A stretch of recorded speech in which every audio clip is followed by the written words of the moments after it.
Hi guys, I'm going to talk to you about what it would be like to be a social worker. So I'm from Oregon, and an example organization here in Oregon would be the Department of Human Services, also known as DHS. As far as the work environment goes, it's a small office but a large organization, and they have a lot of power. They work long hours, and they just have a heavy caseload. And even working 10 to 12-hour days, they aren't able to devote the attention needed for each case. There isn't much flexibility or independence. You have a direct supervisor, but you're literally dealing with people's lives and taking kids out of homes, and just the choices that you make as a social worker have a big impact on people's futures. So there are very strict policies and procedures in place that you have to follow.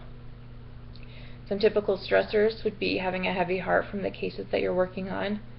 You see many kids in horrible situations, and it'd be hard not to feel anger and resentment towards those parents for letting it get so out of control.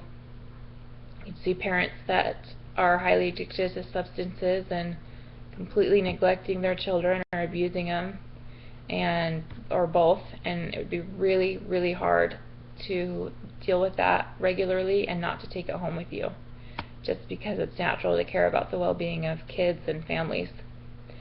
Some other stressors would be just taking kids out of the home, away from their parents.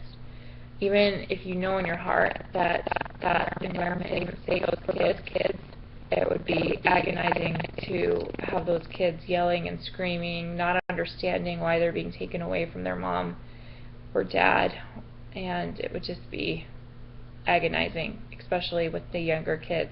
Even though you know it's the right decision, it would just be really hard to do that.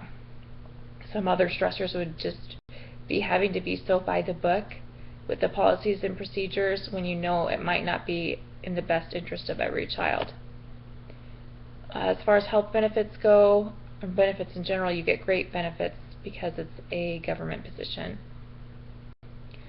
Some common job tasks would be interviewing families to make sure they have a safe environment, a safe home environment, following up on leads and conducting investigations if there have been reports about abuse or neglect or just unsafe home environments, and removing kids from those situations.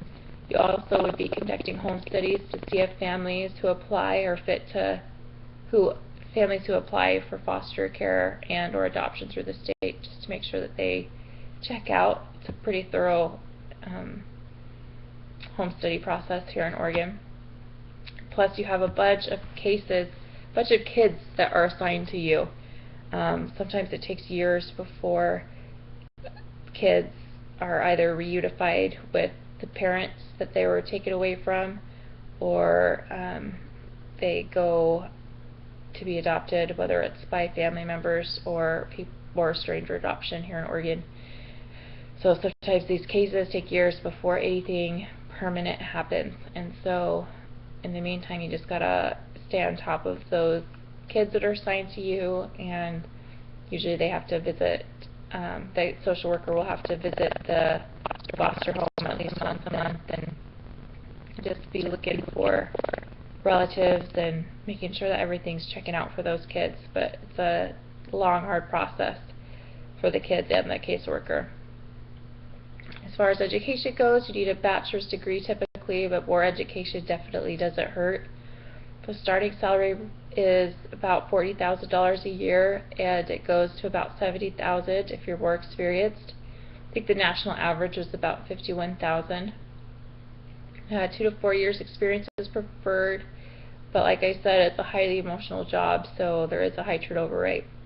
I know that I personally could not be a social worker here in Oregon, but I know it's a lot better in other states. But in Oregon, I definitely couldn't do it. It would be too hard on my heart, and I don't think I could separate my feelings and not take them home with me. So anyways, that's all I have to share with you about being a social worker.